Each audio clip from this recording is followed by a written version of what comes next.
en tant que psychanalyste, je pratique la psychanalyse en partant du principe de l'existence de l'inconscient et du transfert chez tous les êtres humains. Sinon, je ne ferai pas de psychanalyse.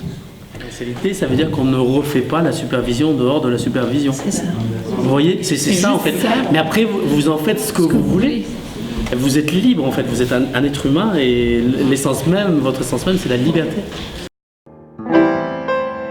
Bonjour, comment devient-on superviseur tout court peut-être déjà au départ? En fait, vous avez généralement une formation de base, que ce soit psychologue, psychanalyste, et ensuite vous vous spécialisez dans l'accueil de la parole des groupes dans le cadre d'une supervision qui, en fait, a quand même pour, on va dire, un objectif principal, c'est de prendre du recul, un grand recul sur nos pratiques, sur ce qui est vécu sur un lieu de travail, LVA par exemple. Les problématiques sont de divers ordres.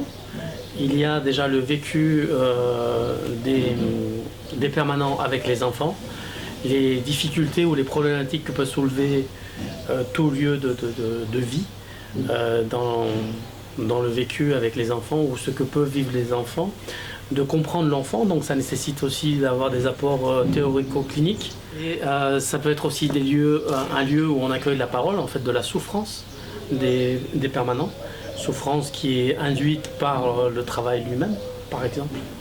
Et est-ce qu'on peut avoir à démêler des comportements de violence parfois?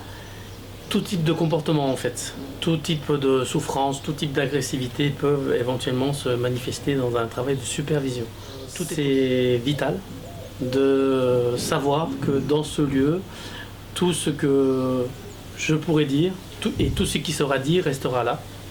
Ça ne veut pas dire que ça reste à l'état brut, ça sera travaillé par le groupe, par l'équipe, avec l'aide du superviseur, mais néanmoins ça ne débordera pas à l'extérieur.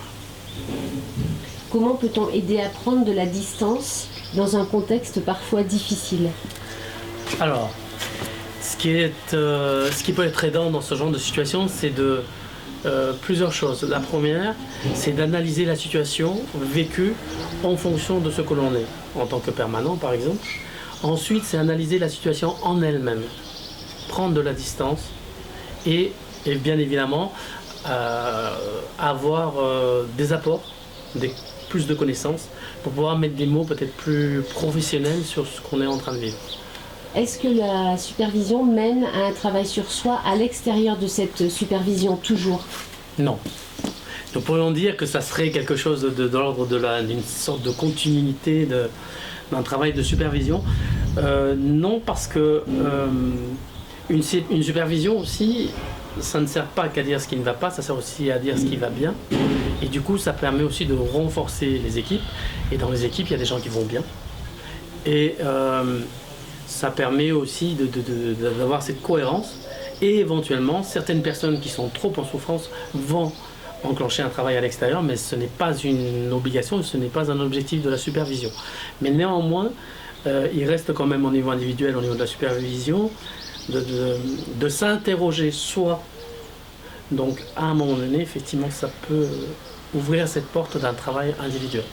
Est-ce que vous avez eu des séquences, par exemple, mensuelles, régulières de supervision, dans lesquelles tout se passait excessivement bien? Est-ce que ça existe? Et est-ce que finalement, on n'arrête pas la supervision dans ce cas? Eh bien, je dirais que c'est dans les supervisions où, du moment où on pense qu'on a tout dit, que c'est effectivement à ce moment-là que commence la supervision. Merci.